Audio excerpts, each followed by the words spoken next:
কি কথা? অর্থ যোগানদাতা, এরা অর্থ দেয়। আমরা অর্থ আল্লাহ দিই, তোক দিই। তুর্কের অর্থ ঢাকার থেকে আসে, আর আমাদের অর্থ এই ধারকি পাড়াতে ঢাকার দেয়। হ্যাঁ কথা কর, আমাদের থেকে আমরা যে দল করি, তোর কিসের মাথার চাল থেকে দেয়? ওটা আবার পুলিশ দেয়, পুলিশ ধরে লেদা করছে ইনি অর্থদাতা। কে তোর বাপের ভেউ বেঁচে দিছি নাকি? এখন কত কাঙ্কা মরদ পাস, কত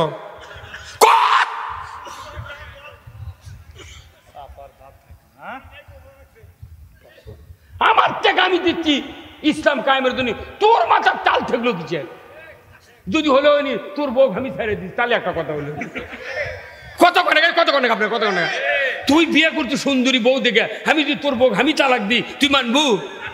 তা তোর বউ তুই খেলিয়া খাচ্ছু, আর আমার টাকা আমি দিই, তোর মাথার বাড়িতে কি কি বাদি দেয়?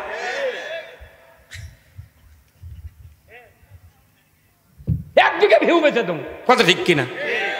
সবাই 10,000 করে টাকা দিবেন, 4,000 হুন্ডার মিছিল করবেন এই সদরত, সকলে 10,000 টাকা করে দেবো।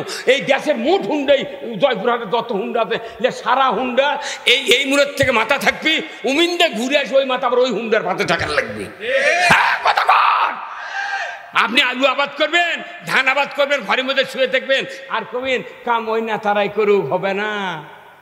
পাশার চামড়া থাকবে না যদি একটু অবহেলা করেন। আমার টাকা আমি দেবো, কথা ঠিক কিনা? আপনাদের এখানে যে ধান দেখতেছি, ধানের কালার দেখে আমার কলজে শুকে গেছে, কি সোনার কালার রে। এবার দেখ, এবার ধানত কোনো পোকা কম, ওই যে মিয়া মানে সরে গেছে, পোকা কম। কথা কয়, এমন সুন্দর পানি। শাল্লার ধান আমি লাগাচ্ছি 9 বিঘে শাল্লা, বুঝছেন? আমি জীবনে শাল্লা লাগাচ্ছেন না। একজন এক বুদ্ধি দিয়ে করতে, হুজুর আপনি শাল্লা লাগান, যতদিন বীজ দেওয়া লাগে আমি দেবো।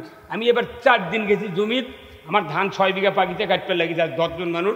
আমি একজন কোনো কৃষক, আমি নিজে আবাদ করে খাই। আমি 15 মন ধান, 300 মন পাচন ইরির ধান, ওষুধ দিচ্ছি 15 মন। সরষে সেদিনকে বেয়েছি 61,500 টাকার সরষে বেঁচেছি, এখনো 13 বস্তা সরষে আমার বাড়িতে আছে। ডুব দেবো সরষের তেল দিয়ে, কথা বল না। আমার অর্থ আমি জামাতুক দিয়ে আল্লাহ দিই, তোর বাজেটে কে? হ্যাঁ, তোরা দেশের মানুষের টাকা লুট করে লেদা থুলু, আমরা তো কাউকে কইনি, কথা কর না। এই যে রূপপুর পারমাণবিক কেন্দ্র থেকে 49,500 কোটি টাকা লুট হচ্ছে। এই টাকা যদি আলু আর ইউরিয়া সারের ভর্তুকি দিলে হয়নি, ইউরিয়া সারের বস্তা 75 টাকা, আলু লাগতো 3 টাকা কেজি। আলুর কোল্ড স্টোরের মালিকরা ওরা 600 টাকা মন কিনেছে, কিনে 15 টাকা কেজি পড়ছে আলুর দাম।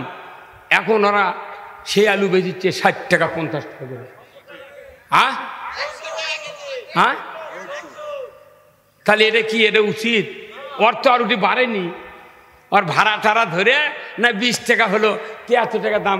সব জায়গা যারা তরি, যারা পটল কিনিচ্ছে, ওই যারা গাছ লাগাচ্ছে ওটি কিনিচ্ছে 6 টাকা 60 টাকা না 12 টাকা কেজি, নিয়ে এসে 60 টাকা 40 টাকা কেজি বেচিচ্ছে। এই বাংলাদেশে সব সিন্ডিকেট। আপনি দেখেন প্রত্যেক টাউন বন্দরে কি ইজি বাইক, অটো, ভ্যান, রিক্সা নেই ভাই? এত যানবাহন পৃথিবীর কোনো দেশে নাই। কারণ কি জানেন? কোরআন শরীফ পড়ে আমি দেখেছি 5টা মৌলিক চাহিদা সরকারকে দিতে হবে: খাদ্য, বস্ত্র, চিকিৎসা, শিক্ষা, বাসস্থান। এই 5টা গ্যারান্টি সরকার দেবে জনগণ। এখন গরিব মানুষ ভেউ ভাও নাই, আবাদ নাই, ব্যবসা বাণিজ্য নাই, কি দিয়ে হাট বাজার করে চলবো লোক বাঁচায়? ওই জন্যই 1 বিঘা জমি করছে ওই ইজি বাইক, তারপর চার্জার ভ্যান, তারপরে ইডে উডে কিনে খালি করছে। ডেলি যদি 150 টাকা উপায় হয়, তাহলে 4 দিন পর হাট, 4 দ্বারে কত? 600। তাহলে 600 টাকা দিয়ে আমার সোল বললে হাট করা যাবে। এই জন্যই যা দেখেন সিএনজি চালাচ্ছে, 1 লাইনও 40টা সিএনজি খাড়া আছে, 2 টিপ খালি পায় 5 জন 10 জন। আর টাউনের মধ্যে হাঁটার বুদ্ধি নাই, খালি ইজি। এখন করছে এইগুলোকে এত যানবাহন বাজিছে, আর পুলিশও করছে সুঁচে দিয়ে ওকে টায়ার কানা করে দিই। সরকারের দায়িত্ব এই মানুষগুলির খাওয়া পড়ার গ্যারান্টি দেওয়া। এদের খাওয়া পড়ার গ্যারান্টি না দিয়ে ওই টাকাগুলো ফ্রিজের মধ্যে, আলমারির মধ্যে, চৌকির তলে, খাটের তলে ওই বিশ্ব ব্যাংক জড়ো করে আমার বিদেশত করছে। আমার দেশ গরিব দেশ, গরিব হয় না? এদেশে যদি কোনোদিন ইসলাম ক্ষমতায় যায় এত খাটা লাগবে না। সৌদি আরবে যান, 2-4টা হুন্ডো চোখত পরে মাঝে মধ্যে, একটা রিক্সা নেই, ভ্যান নেই, অটো চার্জার, সিএনজি কিচ্ছু নেই, ওরা খালি ঘুম পারে আর খায়। কারণ কি সরকার দায়িত্ব লেছে। ইন্দোনেশিয়ার যান, আপনি আফ্রিকার যান, খ্রিস্টান দেশের যান, ওই কুয়েতে যান, কুয়েতে জন্ম নিনি সরকার দায়িত্ব নেয়, ওদেরকে পালে। আর আমাকে এটি কোনো দায়িত্ব নেই। যাই হাঁস পালে আনা বাড়ি করে খাচ্ছে, ওরই উপর আবার ট্যাক্স আদায় করছে। কে আমার টাকা দিয়ে আমার টাকা বাপের টাকা বাড়ি করেছি, তুই এসে ঘরের খাজনা নেবো কারণ কারণটা কিরা খাজনা দিবেন না। আমার 800 টাকা খাজনা নেয়।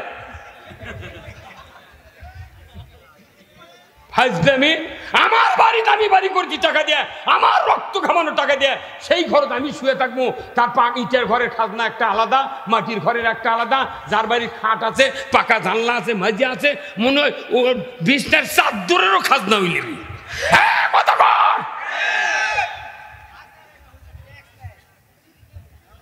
ওই ট্যাক্স হলে ইংরেজি বাংলা খাজনা, জবের মারানে মরদ হতেন আপনি।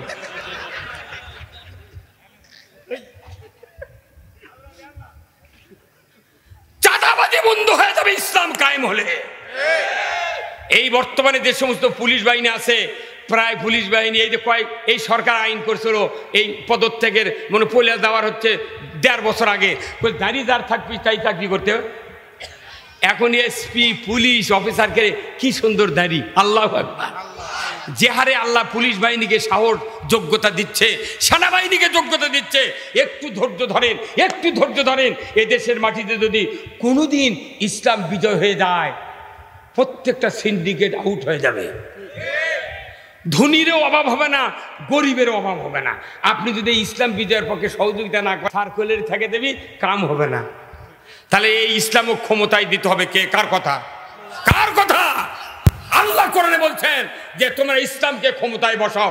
আমরা ক্ষমতায় বসতে চাই না, কোরআনকে ক্ষমতায় দেখতে চাই।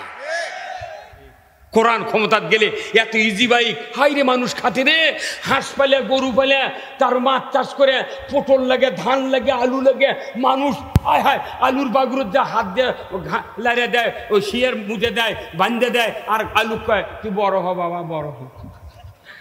এর খেয়ে বাড়িতে একটা SS5 গেট নাই, একটা লোয়ার গ্রিল নাই, অথচ খালি MP হচ্ছে আর গুলশানে 22 তলা বাড়ি। খালি 1-2বার গার্মেন্টসের পোশাক, 2000 পিস গার্মেন্টসের পোশাক একটা দেশত খালি ইম্পোর্ট পাচ্ছে, ওটা বানিয়ে দিচ্ছে, 6 টাকা করে গার্মেন্টসের পোশাকের দাম পড়ছে, সেটা বিক্রি করছে কমপক্ষে $500 করে। ওরা 2 বছরের মধ্যে কোটি কোটি টাকার মালিক। ওই জন্য তো বড় বড় ধনী লোকেরা MP হওয়ার জন্য টাকা দিয়ে কার্ড নেয়। কতক্ষণ আমাকে 2 জন MP হয়েছিলেন, মন্ত্রী হয়েছিলেন, মতিউর রহমান নিজামী, আলী হাসান মোহাম্মদ মুজাহিদ। কথা ঠিক কিনা? জোট সরকারের সময় নয়, ওই যে ফখরুদ্দিন যখন আসছিল, অনুবীক্ষণ যন্ত্র দিয়ে 1 ইঞ্চি 1 তোলা পরিমাণ দুর্নীতি ধরা পড়তে পারে নাই। তারা মনে করেছিল এইভাবে যদি আরো 10টা মন্ত্রী জামাতের হয় তাহলে তো আমাদের ক্ষমতার থাকা কঠিন। সেই দিন ওই 2 জনকে আগে ফাঁসি দিয়েছে। কতক্ষণ এলার সব বিচার হবে, কি সব লিখে দিচ্ছি আমরা এই দেশের সবাইকে নিয়ে এই দেশে ইসলাম কায়েম করতে চাই। ইসলাম যদি কায়েম হয় এই রাস্তাতে এত জাম থাকবে না। আমার একটা আফসোস হয়, এত টাকা খরচ করে রাস্তা করলো রে, বাংলাদেশের রাস্তা গেলে কলজের শান্তি, কিন্তু আমার একটা দুঃখ যে হাসিনা ওটি সরবার পারল না।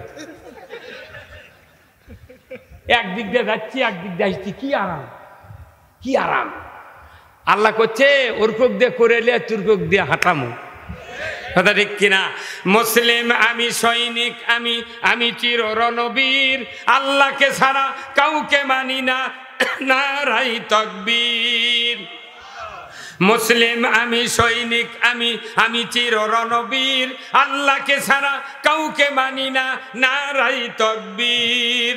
বীর মুসলমান ধরো আল কুরআন, ফিরায়া আনো সেই হারানো সম্মান। বীর মুসলমান, জোরে কান মারহাবা। নারাই তাকবীর আল্লাহু আকবার, তোল ধ্বনি ধরায়া রাখবার। বীর মুসলমান ধরো আল কোরআন, ফিরায়া আনো সেই হারানো সম্মান। বীর মুসলমান, আমরা বীরের জাত। কোরআন বিজয় না থাকার কারণে আমাদেরকে মাথা লাচ্চান হচ্ছে চিকে ইন্দুর বিলেই দিয়ে। এই জন্য আসুন আমরা আজকের এই জান্নাতের বাগানে যারা বসে অনেক কথা শুনেছি, কেউ উঠবেন না। হুজুর আমি আপনাদেরকে বলবো, এই মাহফিলের জন্য আপনাদের কাছে কিছু আবদার, যারা এখনো দেন নাই 500 1000 করে টাকা কিংবা পকেটে যা আছে একটু আসেন, আমার হাতে দিবেন, আমি আপনাদের জন্য দোয়া করব। আল্লাহ তাআলা আমাদের সকলকে যেন এই দ্বীনের জন্য কবুল করেন। মসজিদের উন্নয়নের জন্য আমার রসুল বলছেন, মান বানা মসজিদান বানা আল্লাহু লাহু বাইতান ফিল জান্নাহ। রাসূল বলছেন, মসজিদের জন্য যারা অর্থ দেবে, টাকা দেবে, পয়সা দেবে, আল্লাহ তাদেরকে কিয়ামতের দিন জান্নাতের ভেতর বালাখানা দিয়ে দেবে। যখন আল্লাহু আকবার। ভাইজানেরা, টাকা চালিয়ে আপনারা উঠবেন, কারণ মনে করছেন একবার দিছি আবার এগুলো কি। আমি আপনাদের অনুরোধ করছি, কেউ উঠবেন না, একটু দোয়া করে আমি আপনাদের কাছ থেকে বিদায় নেব। একটু দোয়া করো ভাই, আসুন না আল্লাহ তাআলার বান্দারা, একটু দেন। যারা একটু ব্যাগ নিয়ে আসেন, একটু ভেতরে দেন রুমাল নিয়ে। যারা যে অবস্থা আছেন এখন দেন নেই, খুব তাড়াতাড়ি ভাই আসুন, আমি আপনাদের জন্য দোয়া করব। যারা নগদ নাই একটু বাকিতে দেন, আমি আপনাদের জন্য দোয়া করব। আল্লাহ তাআলা যেন জানমালে বরকত দিয়ে দেয়। জোরে কোন আমিন। আসুন আমার ভাইয়েরা, খুব তাড়াতাড়ি আসুন। আল্লাহ তাআলা এই পৃথিবীর জমিনে আমাদেরকে সৃষ্টি করেছেন, সব কিছু ফ্রি দিয়েছেন, শুধু আমরা ইবাদত করে বন্দেগী করে আল্লাহর কাছে ফিরে যেতে চাই, তাহলে প্রত্যেকটি নিয়ামতের মাসুল আল্লাহ তাআলা মাফ করে দেবেন। আসুন আল্লাহ তাআলা আমাদের সকলকে দ্বীনের জন্য কবুল করুক, বলুন আমিন।